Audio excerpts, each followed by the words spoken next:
Chair recognizes Representative Anchía. Thank you, Mr. Chairman. Commissioner Walker, welcome. Thank you. I want to thank you for your long service to the state. I was looking at your experience, and it's extensive.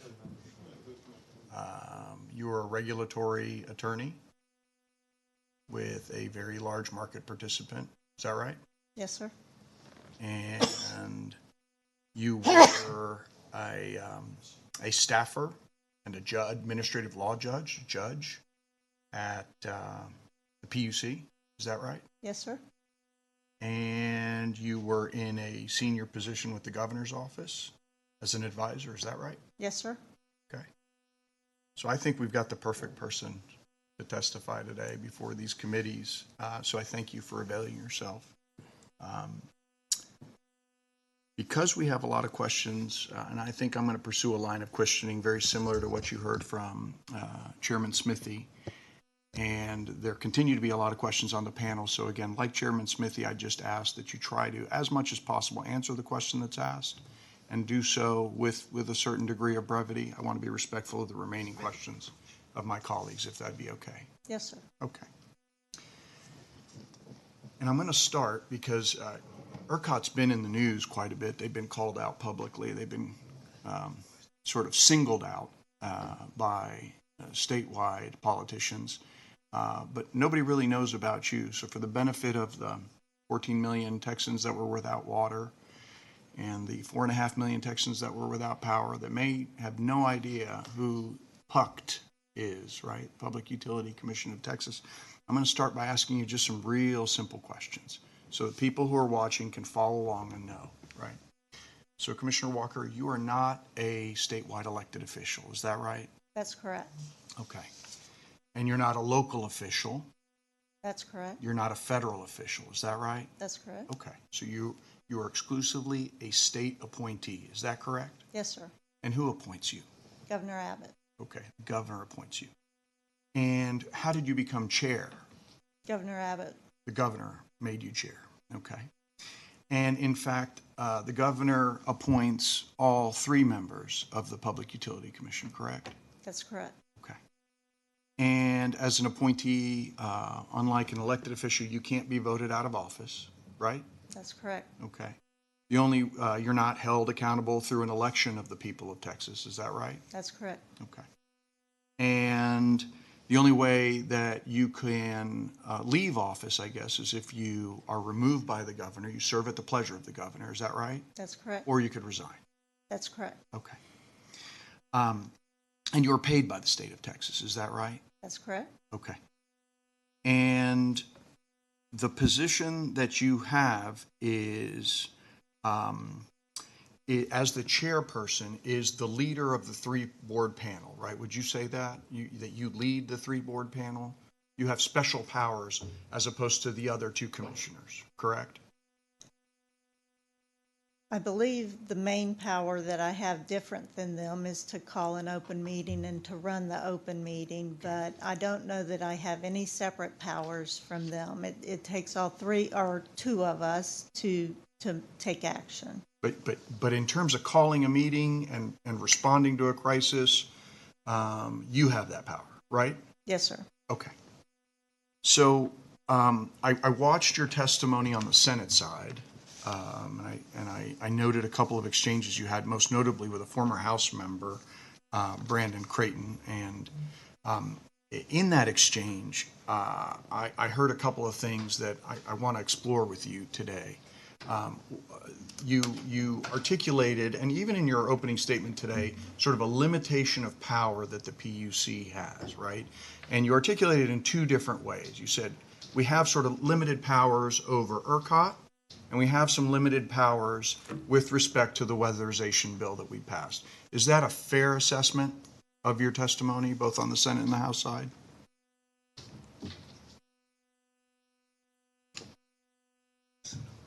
Yes, sir. Okay. And so I was interested in that, especially in after the testimony you provided to Chairman Smithy. And I just want to walk through with you for the benefit of the people who may be watching.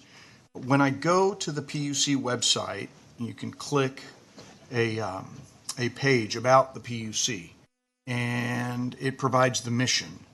And it explains your mission statement. Are you familiar with the mission statement? Yes, sir. Okay, what is it? I cannot quote it. I'm sorry, I can't. Oh, that's okay. That's okay. I've got it. We protect customers. That's the first thing. We foster competition. And we promote high-quality infrastructure. What is that infrastructure? When you say we promote high-quality infrastructure, what does that mean to you? I believe it's the transmission and distribution system of both the water and the electric systems. Would that include the electric grid? Yes. Okay. And if that adequately describes your mission, then I want for the people at home to understand what we do. All right. So I think Chairman Smithy actually alluded to it, that the Public Utility of Texas, what does it do? We regulate electric, telephone, and water utilities. Okay. And so a big part of what you do is regulating electric utilities. Yes, sir. Right? Okay. And the last thing, which is interesting, it was not mentioned, it offers customer assistance in resolving consumer complaints. Yes, right? sir. That's an important part of what you do. So I'd like to focus especially on the responsibility that you have to Texans, where you regulate the state's utilities. And one thing I failed to mention is you also implement respective legislation, right? You're an implementer of the legislation that the legislature provides, and the way you implement that is through rulemaking power, correct? Either rules or orders that we issue, yes, Okay, sir. rules or orders. But you have, after we say, hey, PUC, we want you to do something, we want you to implement it, then you do a thing called rulemaking or orders in order to implement the will of the legislature, correct? Yes, sir. Okay.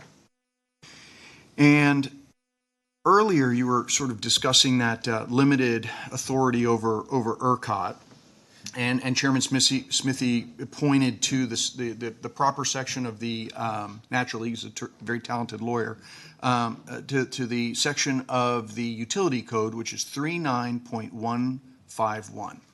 And which sets forth the construct. I'm not going to read a bunch of legalese, but essentially it says you're responsible for the grid operator. You get to name a grid operator, and you also have the power to revoke the authority of the grid operator to operate the grid, right? You can decertify them. If they're not doing a good job, you have the power to pull the plug on ERCOT, right?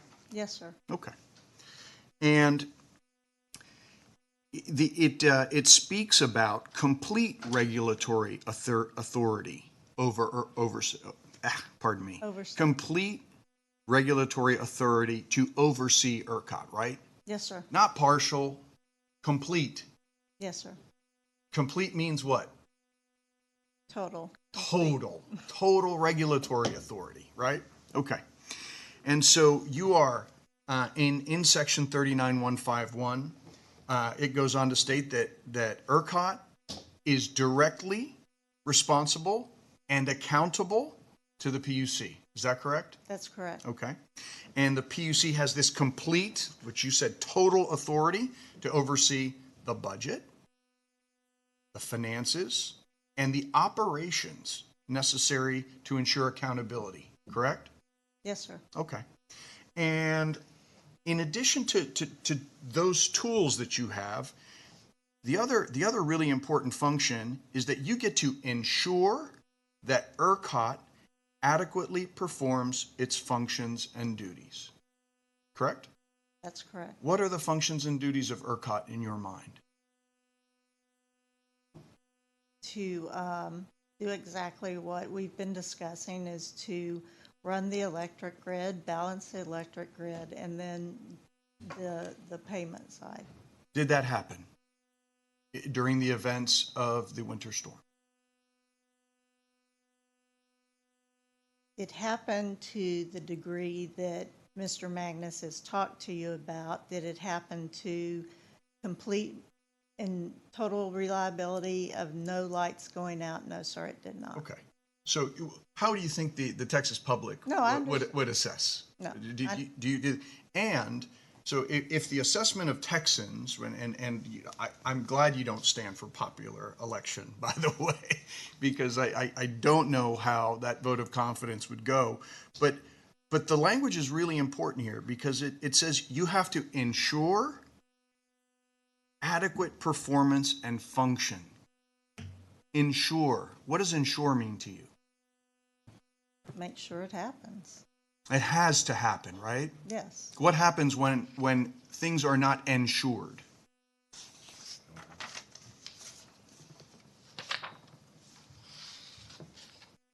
You have 14 million Texans without water. You have 4.5 million Texans without power, right? If it's not ensured, that we have learned is a worst case scenario, correct? Yes, sir. Okay.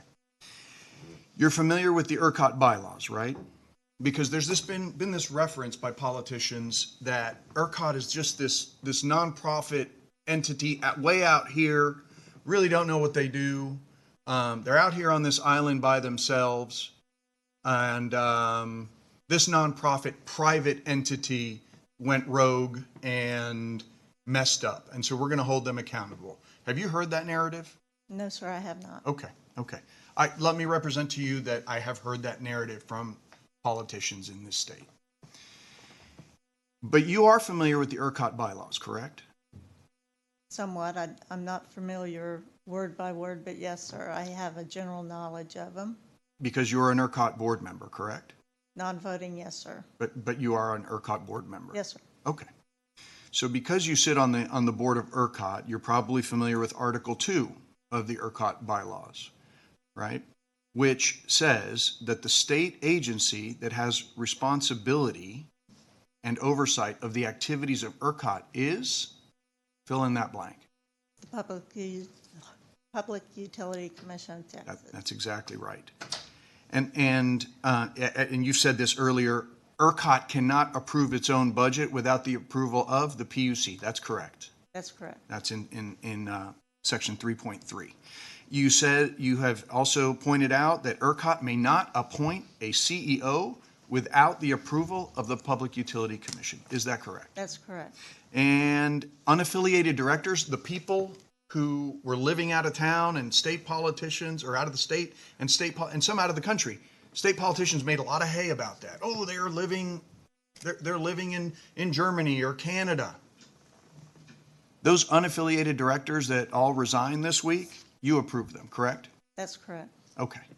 And you knew where they lived when you approved them, correct? Yes, sir. Okay.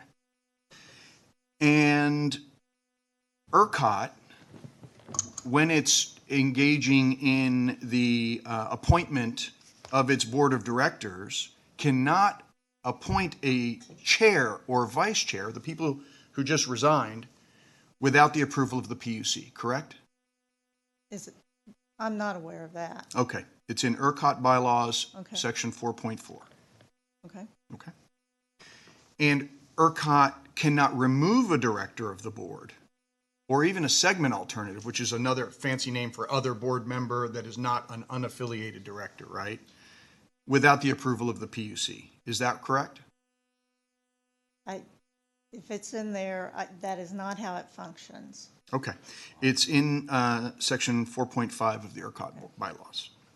And the ERCOT board of directors do have power over the organization's market rules and oversee ERCOT operations. Is that correct? Yes, sir. Okay. And that's on your website. All right. And the ERCOT board has overall responsibility for approving ERCOT protocols. So, and for the people watching at home, protocols, we pass laws, the PUC passes rules. ERCOT, because it is a private entity and does not have sort of policy-making skills, they pass what are called not competencies. They pass what are called protocols, right? So these protocols that they use to operate, including endorsement of major new transmission infrastructure, the PUC ratifies those or approves those, correct? The protocols. The protocols are filed with us. Okay.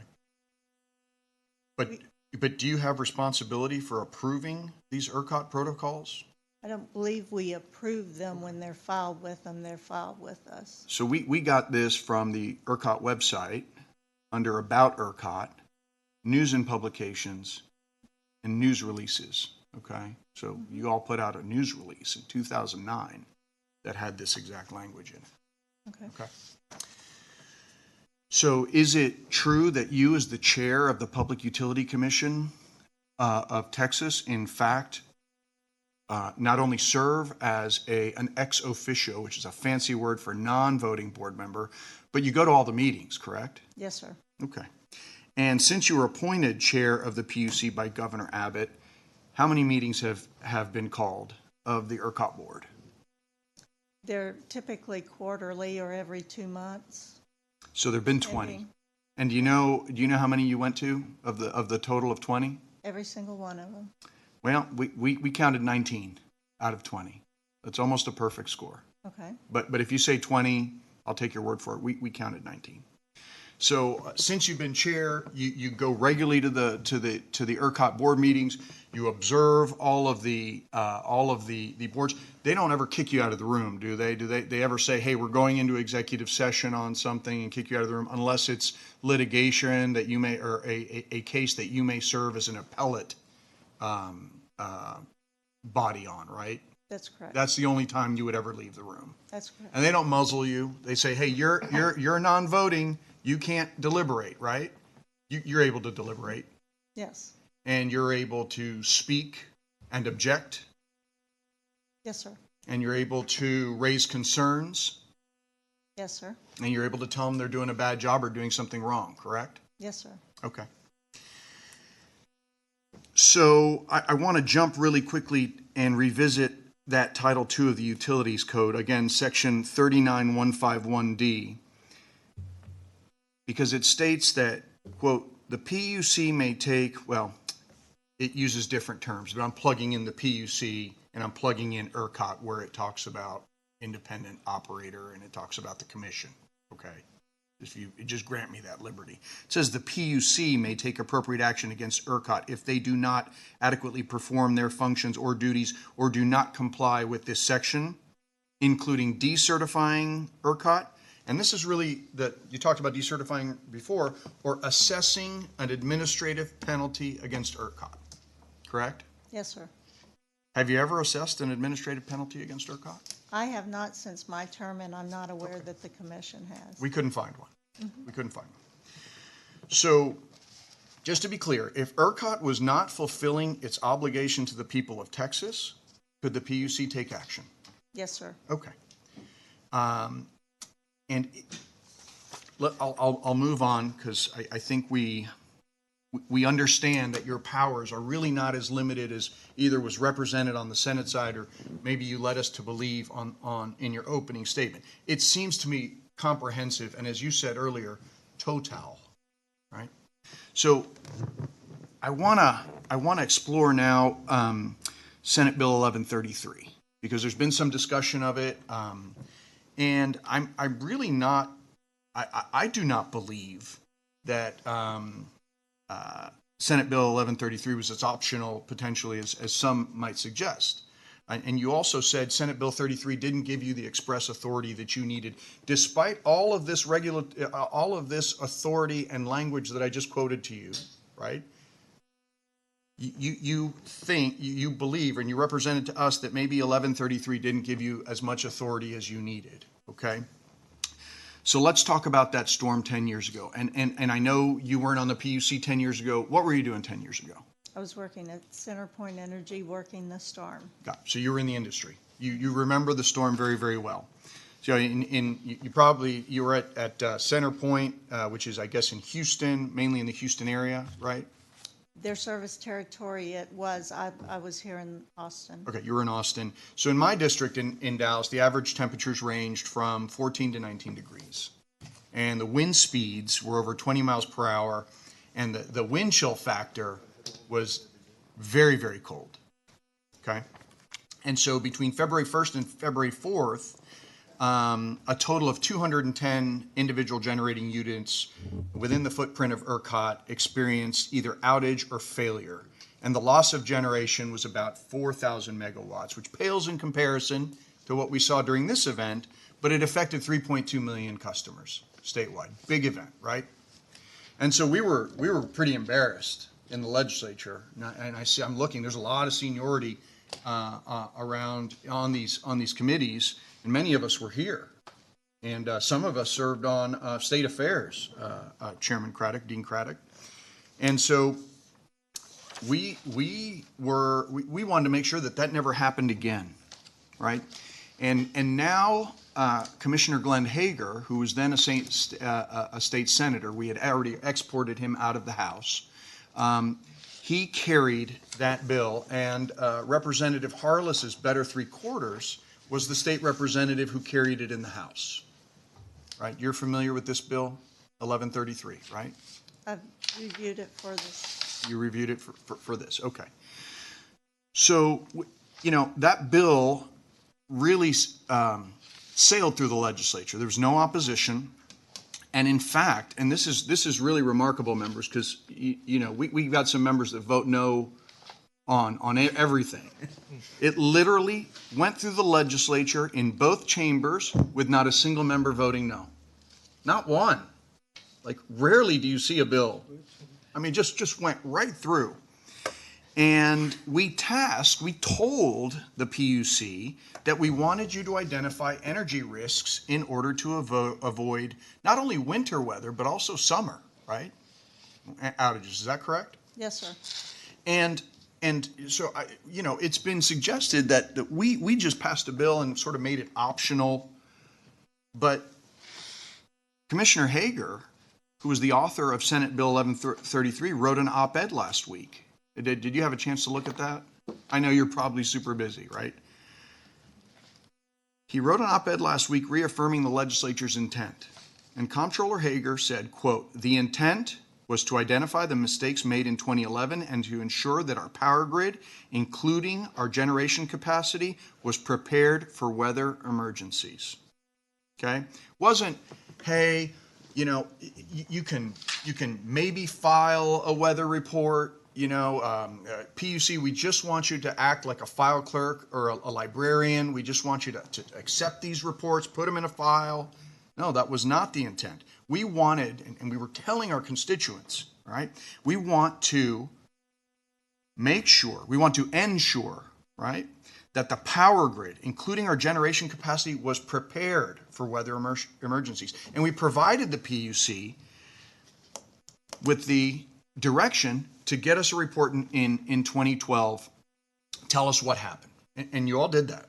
You gave us the quantum report, right, that you've discussed, quanta report in 2012. And that, you talked about the important things. But we also said, hey, PUC, if you see something bad happening, what? What did we want you to do at that point? No, that's okay. We told you to report to us if you thought we were unprepared, because we had promised our constituents this was not going to happen again, and we told the PUC to take care of it, and we gave you power. We gave you rulemaking authority to take care of it, right? And did you all submit a report in 2013? No, sir.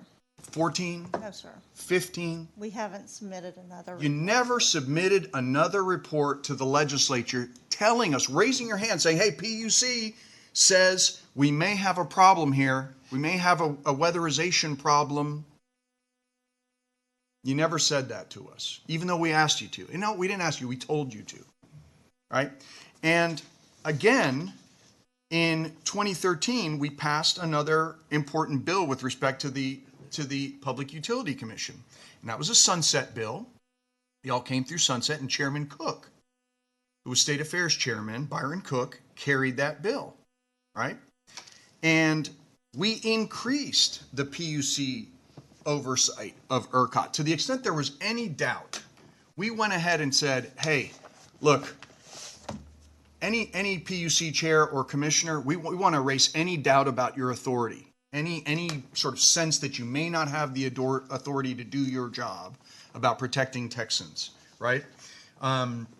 In fact, and I've got a really cool House research organization bill analysis, right? So you were asking earlier, well, we didn't know what the intent of the legislature was. You took this little language out, you know, that caused me to tap the brakes on doing any weatherization work. We didn't know if we had authority, okay? In that bill, and we had Dean Craddock was on State Affairs, Chairman Guerin was on State Affairs, Chair Smithy was on State Affairs at that time. So we have a lot of seniority and a lot of institutional memory. And we said, we gave you additional oversight over ERCOT. There's an entire section. We gave you cease and desist order, right? We said, hey, we want you to come up with performance measures to use in evaluating the ERCOT's performance. Please come up with performance measures, right? And we said, hey, we didn't ask you, we told you, we required you to prepare annual reports on ERCOT's performance. Have any of those annual reports ever raised any performance questions? Not to my knowledge. Right? None of them. None of them, ever. We gave you that authority. We said, no, hey, we weren't kidding in 2011 when, you know, we really want you to have a lot of authority over ERCOT, and so we gave that to you, all right? And in fact, in the with respect in the section in the House Research Organization document on page 7, we said we wanted to give you more ERCOT oversight because it would make the powerful nonprofit organization more accountable to ratepayers and the public. They're not a public entity. Right? They're not PERCOT, the public ERCOT, but you are the Public Utility Commission. You're the public entity, right? And this language is really important. House Bill 1600 would provide clear legislative direction and resolve many of the questions about PUC's ERCOT oversight. Although current law gives PUC significant authority over ERCOT, the PUC has not always fully embraced it. In recent years, the PUC has increased its oversight of ERCOT, and House Bill 1600, which was the sunset bill, would ensure, again, that word ensure keeps coming up, that the agency did not back away from its responsibilities. Is any of that language ambiguous? No, sir. Do you think it established a clear intent to the extent any confusion existed in one's mind? And you're a very talented lawyer. You've been a judge. Is there any confusion in that language in the House Research Organization report? No, sir. Okay.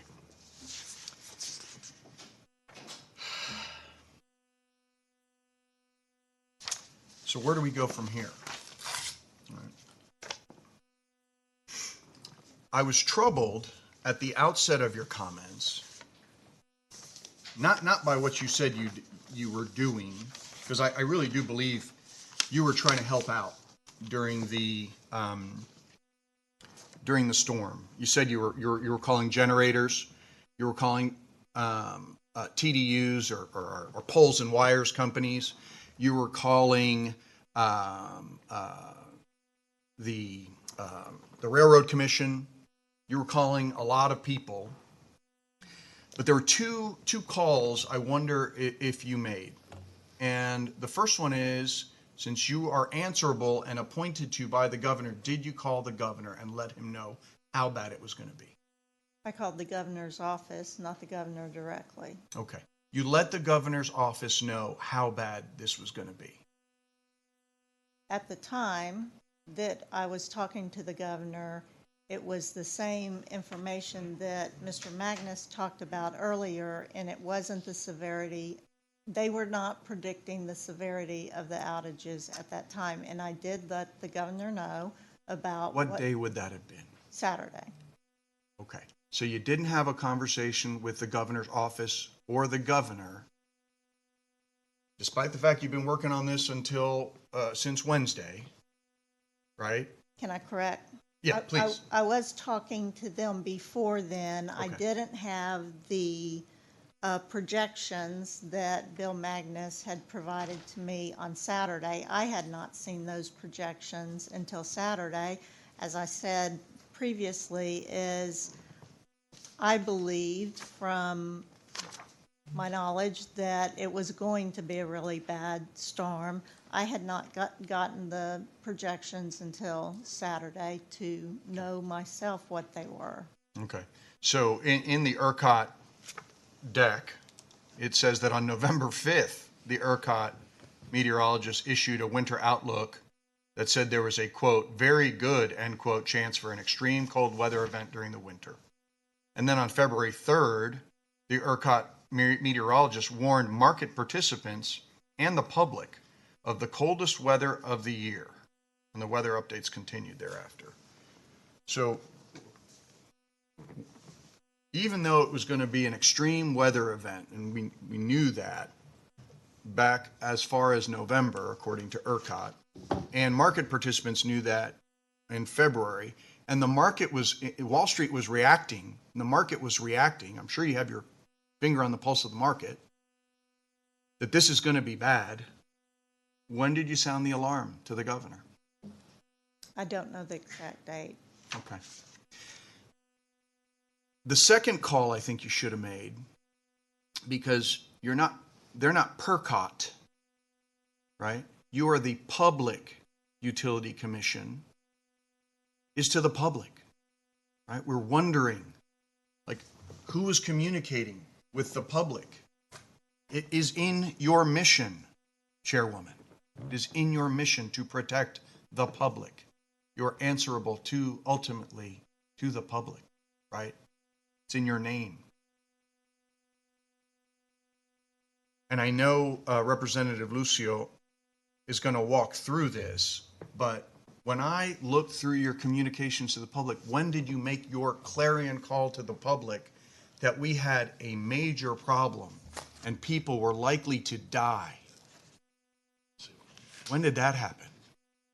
I don't remember when. I know we started sending things out, I believe, on Thursday and Friday, but I don't know, and those were not as major of a comment as you're talking about. Do you think you should have? Looking back, yes, sir, I absolutely do. That was a major failure. I don't disagree with you, sir. And representatives have recounted over and over and over again during this very long day that had people had better information about outages, not rolling blackouts, right? I mean, Eddie and I, or Representative Lucio and I, had to go on Twitter because we saw what was happening just from your public communications, which are very cryptic. And we knew there was a problem. We said, hey, forget it. Don't wait for your power to come back on. It's not coming back on. Go to a neighbor's house if you can. Go to a warming center if you can. It's not coming back on. People thought they were going to be off for 45 minutes, 2 hours, 3 hours. What is astonishing to me is that you are calling the industry. You're not the private utility commission. You are the public utility commission. And you should have been calling the public. You should have been crying out to high heaven that this was the worst thing that was ever going to happen in Texas history. And it just didn't happen. So I don't disagree with you that I should have been doing that. I was calling private industry to try to figure out how to keep the power on. I get that. And I've talked to other commissioners, and they were doing the same thing and calling the same people because you all can't communicate. And you all were chasing the same problems at the same time and making the same calls because you can't communicate or coordinate, which is a major problem that we need to deal with. Major problem. And so I guess because you're not an elected official, we're going to stand for election next time. This is going to come up. People are going to ask us what we did. You said at the outset that you thought y'all did a good job in your opening statement. I never said that, sir. Okay. You thought you did your job. I don't believe I said that. I think you said that at the outset, right? That y'all did your job. Okay. I may be misremembering. Would you like to say again if you think you did your job? I think we all made errors. But Not did you we do your all. job? I think I made errors in doing my job. Okay. Have you sent out a public apology I've not in sent any out- communication? I've not sent out a written one. I have made public apologies. In what forum? Open meeting. In your open meeting, Yes. right? In the last PUC meeting, and so you call those meetings, and what did you say in that public meeting? I don't remember, sir. Okay. Do you think Texans deserve an apology from the Public Utility Commission? The fact that you're hesitating is astonishing. It's astonishing. No further questions.